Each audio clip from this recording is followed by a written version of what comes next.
अस्सलाम वालेकुम रहमतुल्लाहि वबरकातुहू।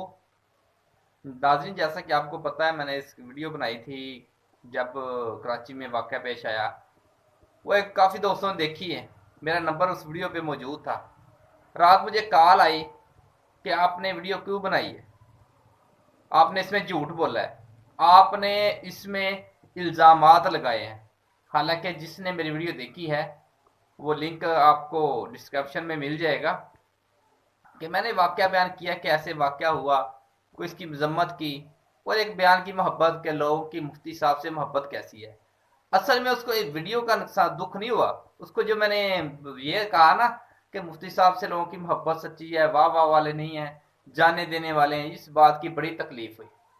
मुझे धमकियां लगानी शुरू कर दी, आपको मिलूंगा, मैं आपको ऐसे करूंगा, आप इंतशार फैला रहे हो। मैंने पूछा क्या इंतशार, बड़ी मोहब्बत से बात की मैंने उससे।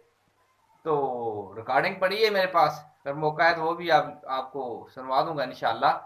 तो कहने लगा नहीं ऐसे है, ये उन्होंने ऐसे किया, मुफ्ती साहब आए स्टेज पे, उस प्रोग्राम में बड़ों को कायदीन को बुरा भला कहा जा रहा था, मुफ्ती साहब ने वादे इल्जामात लगाए। मैंने पहले भी वीडियो बनाई है, क्यों झूठ बोलते हो यार, जो हकीकत है हकीकत है, बस करो इतने झूठ बोलने।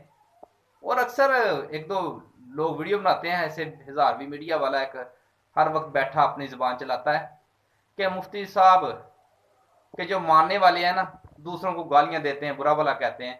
मैं कहता हूँ मुफ्ती साहब की हिम्मत है जो चल रहे हैं अपने मुखालफिन में। वो तो मैं छोटी सी वीडियो बनाई, मुझे धमकियां देनी शुरू कर दी। पहले भी ऐसे हुआ है, काफी वीडियो बनाई तो मुझे धमकियां शुरू कर देते हैं देनी। मैंने किया क्या, मैंने किसी को बुरा कहा है, मैंने किसी के काज को बुरा कहा है? मैंने मुफ्ती साहब से एक मोहब्बत का इजहार करते हुए मजम्मत की है। इसकी भी इतनी तकलीफ है। इससे वादे होता है कि सच कड़वा होता है। ये चाहते हैं कि नाम लिया जाए कि ये काम हाँ आपने कराया। वाकई मुझे लगता है जो है ना, जो फोन करते हैं जिनको तकलीफ हो रही है, इनको खतरा है कि हमारा नाम साबित ना हो जाए।